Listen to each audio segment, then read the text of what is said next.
사랑의 주님 감사합니다. 참으로 무익한 종이 하나님의 말씀을 대언합니다. 준비된 주님의 말씀을 가감없이 전할 수 있게 하여 주시고 주의 성령께서 친히 이 자리 가운데 임재하여 주시사 사람의 힘으로 되는 것이 아니라 하나님께서 전적으로 인도하신 바에 따라서 주의 말씀을 전할 수 있게 하여 주옵소서. 전하는 자 듣는 자 모두가 그리하여 주님의 크신 은혜를 맛보고 돌아갈 수 있는 귀한 이 기도의 시간이 되게 하여 주옵소서. 예수님의 이름으로 기도드립니다. 아멘.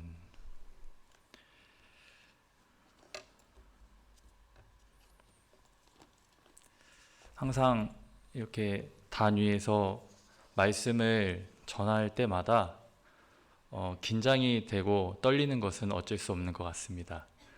네. 대부분의 그리스도인들에게 이 요나 이야기는 꽤 친숙하죠. 어릴 때부터 이 교회를 다닌 사람들은 일찍이는 주일학교에서 바로 이 요나의 이야기를 적어도 한 번은 들었을 것입니다.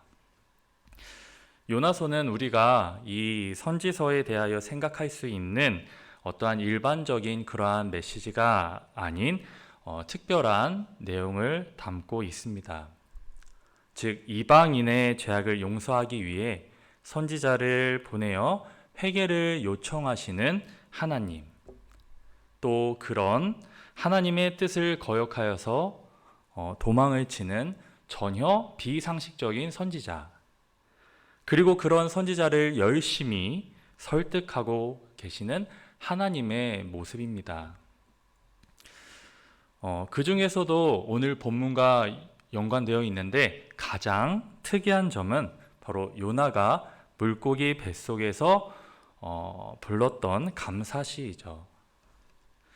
요나서를 다 함께 전체를 다 읽지는 못했지만 간략하게 살펴보자면 이 요나서는 크게 바로 하나님의 보편적 사랑을 보여주고 있습니다. 1장은 하나님의 명령에 바로 요나의 그 불순종을 나타내고 있고, 오늘 이 2장은 그러한 요나의 회개와 구원을, 3장은 요나의 선포와 니느웨의 구원을, 마지막 4장에서는 요나의 불만과 그리고 하나님의 응답을 보여주고 있습니다. 하나님은 이스라엘 민족뿐만이 아니라 이방 민족, 심지어는 모든 생명까지 아끼고 사랑하시죠. 요나서 4장 11절 말씀에 하물며 이 큰 성읍 니느웨에는 좌우를 분별하지 못하는 자가 12만여 명이요 가축도 많이 있나니 내가 어찌 아끼지 아니하겠느냐 하시니라 라고 말씀합니다. 그러나 요나는 이러한 하나님의 보편적 사랑이 불편했습니다. 왜냐하면 이 니느웨는 이스라엘을 바로 포로로 잡아간 아수르 제국의 수도였기 때문이죠. 하나님이 자신들의 원수를 하나님의 원수로 삼지 않으시고 구원하려고 하시기 때문입니다. 당시 요나와 그 동포 대부분을 보면 이러한 사나운 이 민족의 잔혹함을 익히 알았기에 이 요나는 니느웨로 선교 여행을 가고 싶지 않았습니다. 이제 함께 오늘 본문을 찬찬히 살펴보도록 할 텐데요. 먼저 1장 17절을 살펴보면 하나님께서는 이 여호와께서 이미 큰 물고기를 예비하사 정말 한치의 오차도 없이 바다에 던져진 그 요나의 몸을 받으셨습니다. 우연히 이 물고기를 만난 것이 아니죠. 이렇게 예비된 물고기의 뱃속은 요나에게 있어서 기도의 자리가 되었고 또 회개의 장소가 되었습니다. 요나는 여기서 하나님의 은혜를 새롭게 깨닫게 되었죠. 2절에 이 요나는 자신이 현재 고난받고 있음에 또한 인정하고 있습니다. 그리고 그 고난은 이 요나로 하여금 기도하게 만들었습니다.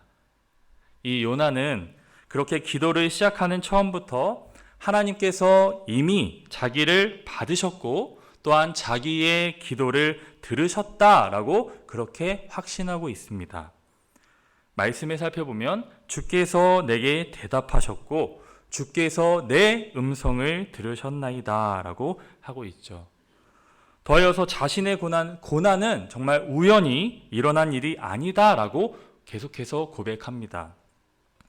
3절과 4절 말씀에 주께서 자기를 깊음 속 바다 가운데 던지셨고 주위의 파도와 큰 물결이 자기를 덮었다라고 표현합니다.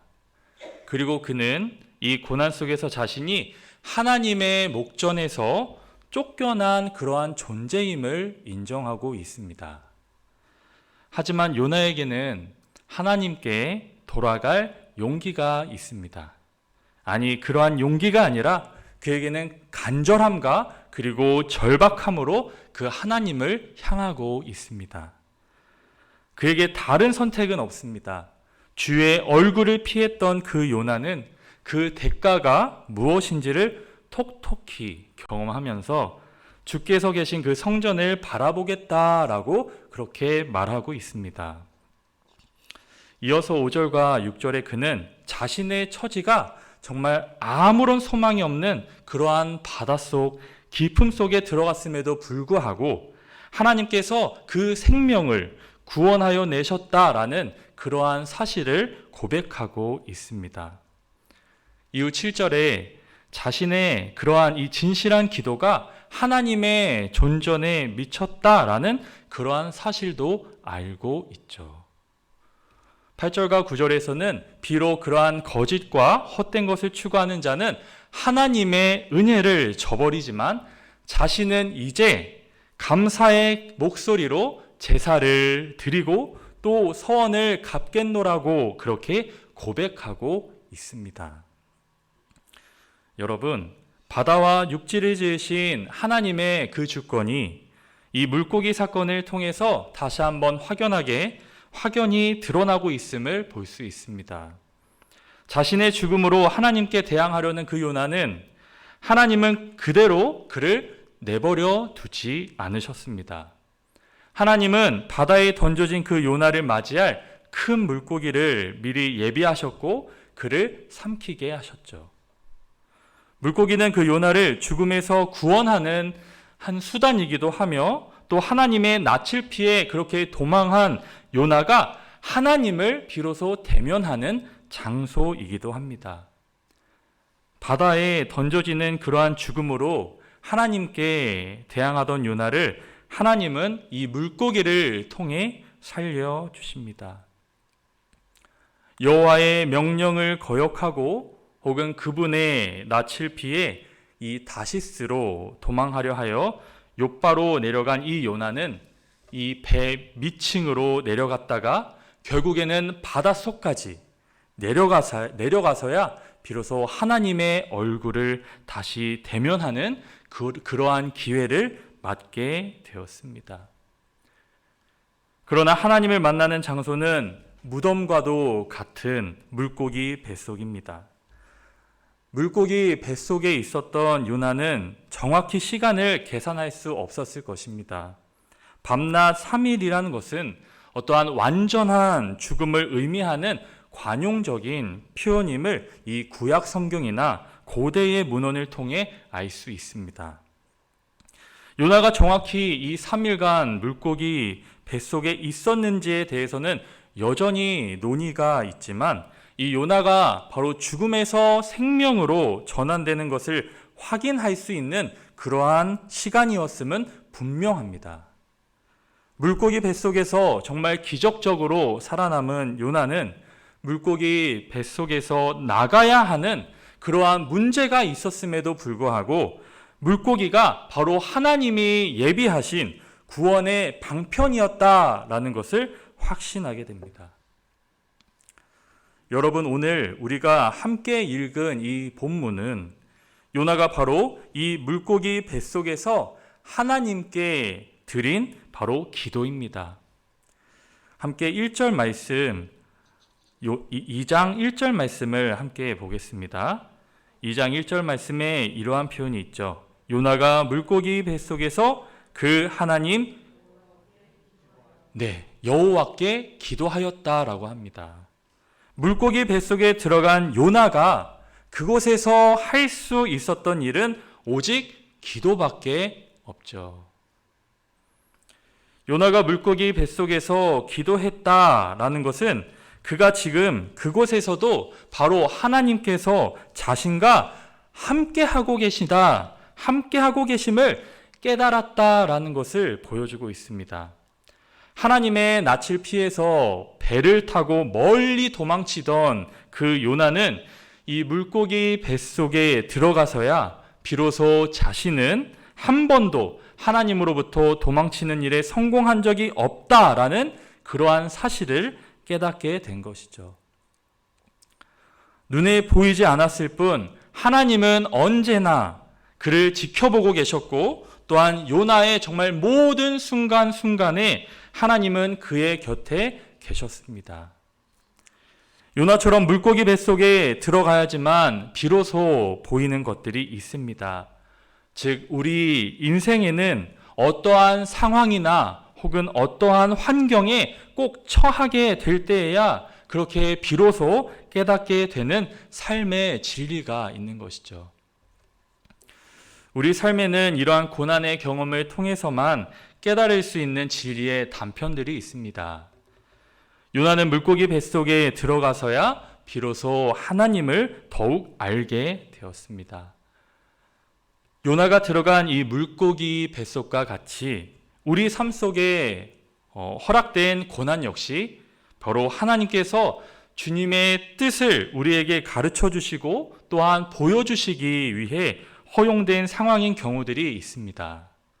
그래서 지금 우리가 처한 어떠한 고난과 그리고 역경 가운데 혹시 하나님께서 내게 어떤 중요한 가르침을 주시기 위해서 나에게 혹은 우리에게 허락하신 물고기 뱃속은 아닐까 하고 기도하며 하나님께 그 의미를 물어보는 자세가 필요합니다. 그는 물고기 뱃속에서 정말 그 어느 때보다 그 하나님을 가깝게 그리고 새롭게 만나게 되었습니다. 우리 각자 삶에 찾아온 고난이 이와 같이 하나님께 더 가까이 나아가고 또한 주님을 새롭게 알아가는 그러한 시간으로 날로 풍성해지기를 주님의 이름으로 축복하고 소망합니다. 그렇게 그는 고난의 의미를 이제 묵상하기 시작하였습니다. 왜 나에게 이러한 고난이 찾아온 것인가? 내가 다시스로 향하기 시작한 그 이후 내게 찾아온 일련의 이 고난은 하나님의 어떠한 메시지를 담고 있는 것인가? 라는 것들을 묵상합니다. 이처럼 고난의 의미를 묻기 시작하는 바로 우리 그리스도인들에게 또한 희망이 있을 줄 믿습니다. 우리가 이제 함께 주목해야 할 것은 이 요나가 하나님께 과연 어떻게 기도했는지에 대한 바로 내용일 것입니다. 먼저 요나는 주의 성전을 바라보겠다라고 합니다. 4절 말씀을 함께 보겠습니다. 내가 말하기를 내가 주의 목전에서 쫓겨났을지라도 다시 주의 성전을 바라보겠다 하였나이다. 내가 주의 목전에서 쫓겨났을지라도 다시 주의 성전을 바라보겠나이다 라고 하고 있습니다. 이미 그는 하나님의 낯을 떠난다라는 것이 그에게 있어서 얼마나 무서운 일이고 또한 고통스러운 일인가 하는 것을 알게 되었습니다. 이전에는 내가 스스로 그렇게 하나님의 낯을 떠났지만 이제는 다시는 떠나지 않을 것이라고, 아니 설령 하나님께서 나를 쫓아내시는 한이 있더라도 나는 다시 하나님의 성전을 바라보겠다라고 말입니다. 이 말은 다시 하나님의 그 말씀을 묵상하겠다라는 그러한 의미이고 다시 하나님께 기도하겠다라는 결심이며 다시 영혼들을 사랑하여서 그 마음을 품고 전도하겠다라는 각오입니다. 다시 이전에 정말 가장 활기찼던 그러한 신앙의 삶으로 돌아가겠다라고 하는 그러한 결심이죠. 요나는 여호와의 낯을 피한 것이 정말 얼마나 무서운 결과를 정말 초래하며 비참한 일인지를 알았습니다. 그것은 물이 그의 영혼까지 둘러 죽게 하고 알 수 없는 심연의 그 기품이 그를 애워싸고 해초가 그 머리를 죄는 것이었으며 내려가다 못해서 산의 뿌리까지 내려갔고 나올 수 없도록 그 땅이 그 빗장으로 그를 막아서는 저주스러운 비참함임을 그는 알았습니다. 그러나 그는 찬양합니다. 이미 하나님께서 자신을 구원하여 주셨음을 찬양하고 있습니다. 6절 말미에 나의 하나님 여호와여 주께서 내 생명을 구덩이에서 건지셨나이다. 그는 구원받은 자신의 그 영혼을 인하여 구원을 노래했던 것입니다. 이제 더 이상 그는 하나님의 목전에서 그렇게 쫓겨난 것이 아니며 하나님의 면전에 다시 돌아온 것입니다. 우리가 기억해야 할 것은 진정한 고난은 이 물고기 뱃속이 아니라 바로 하나님의 낯을 피하는 것이라는 그 사실입니다. 그리고 요나는 감사하였습니다. 그러나 이것은 그에게 바로 물고기의 이 뱃속으로부터의 그가 건져내어질 것이라는 그것을 알았기 때문에 그렇게 한 감사가 아니었습니다. 사실 요나는 고기 뱃속으로부터 살아날 가망이 없었습니다. 그러나 그는 자신의 말처럼 구원, 곧 하나님의 은혜를 다시 발견한 것입니다. 요나는 하나님께서 아직 그의 육신의 생명을 그렇게 구원해 주신 것이 아니었기 때문에 그 구원받은 것에 대한 그러한 감사가 아니었습니다. 그는 하나님이 구원해 주시려고 하셨기 때문에 그렇게 감사한 것도 아니었습니다. 그는 하나님이 어떻게 하실는지 전혀 모르는 상태였죠. 요나는 하나님께서 그의 그 반역으로부터 비로소 돌이키게 하시고 다시 한번 주를 부를 수 있도록 해주시는 데 대하여서 감사하였던 것입니다. 그는 그렇게 감사하는 목소리로 주님께 제사를 드린다라고 하였습니다. 여러분, 구원은 오직 여호와께로서 말미암는다라는 그러한 신앙을 지금 요나가 고백하고 있는 것입니다. 요나의 감사는 가슴속 깊숙한 곳에서부터 그렇게 터져 나오는 그러한 감사였습니다. 이것이야말로 정말 진정한 감사이지 않는지 생각해 보게 됩니다. 사랑하는 여러분, 오늘 본문에 나온 이 요나의 감사시, 이 찬양은 두 가지 측면에서 인상적이다라는 것으로 정리해 볼 수 있습니다. 첫 번째는 이 찬양은 이 요나의 회개가 참되다라는 것을 보여주고 있습니다. 요나는 하나님이 그를 구원하셔야 한다라고 주장하지도 혹은 어떠한 상황을 호전시키려고 자신의 불순종에 대해 그러한 변명을 늘어놓지도 않는다라는 것이죠. 이처럼 하나님 앞에 어떠한 변명도 늘어놓지 않고 자신이 비로소 죄인임을 시인하며 오직 하늘에 계신 그 하나님만을 향해 속죄의 소망을 찾는 그러한 회개가 바로 참된 회개임을 보여주고 있습니다. 두 번째는 요나의 이 노래는 바로 구원이 하나님께만 속했다라고 단언한다라는 그러한 점에서 인상적이다라고 생각합니다. 바다에 빠진 요나는 무력했고 스스로를 정말 구할 그러한 능력이 전혀 없었습니다. 우리 역시 거룩하신 하나님의 그 분노에서 우리 스스로를 건질 능력이 없지 않습니까? 하나님께 구원을 바라며 나갈 때 우리는 정말 내세울 것이 아무것도 없습니다. 의롭다 하심을 받는 도구인 믿음조차도 바로 하나님이 주신 선물이죠. 우리는 이 위대한 진리를 잊어버리지 않도록 계속해서 우리 스스로에게 이를 되새겨야 합니다. 한 가지 방법은 의식적으로 성경의 이야기에서 은혜의 증거를 찾는 것입니다.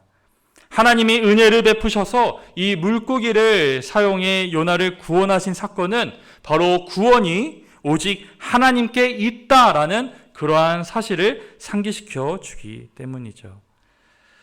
사랑하는 여러분, 요나의 기도가 이 회개와 함께 하나님께 드려질 때 물고기는 이 요나를 토해냈습니다. 물고기의 임무, 즉 고난의 임무는 여기까지죠. 회개하고 돌이키도록 하는 일에 사용되었습니다. 이렇듯이 고난은 어떠한 자기의 소임을 다하면 더 이상 하나님의 백성을 물고 늘어질 그러한 권리가 없습니다. 하나님께서는 물고기를 명하여 요나를 육지에 토해내게 하셨습니다. 이것도 한치의 오차도 없이 바로 하나님께서 행하시는 일이죠. 때로 우리에게는 고난의 학교가 필요합니다. 하나님께서는 자기의 백성을 가르치고 또한 성숙의 길로 인도하기 위해서 종종 이 고난이라는 그러한 학교를 우리에게 사용하시죠. 그리고 그 고난은 우리로 기도하게 하고 또한 회개하게 함으로써 우리를 변화시키십니다. 이러한 고난이 비로소 우리를 온전하게 합니다. 그런데도 이러한 고난 속에서 아무것도 배우지 못한다면 그것은 매우 두려운 일일 것입니다. 이 고난의 학교에서 우리는 하나님의 말씀에 대한 바른 지식과 그리고 하나님에 대한 지식을 발견해야 합니다.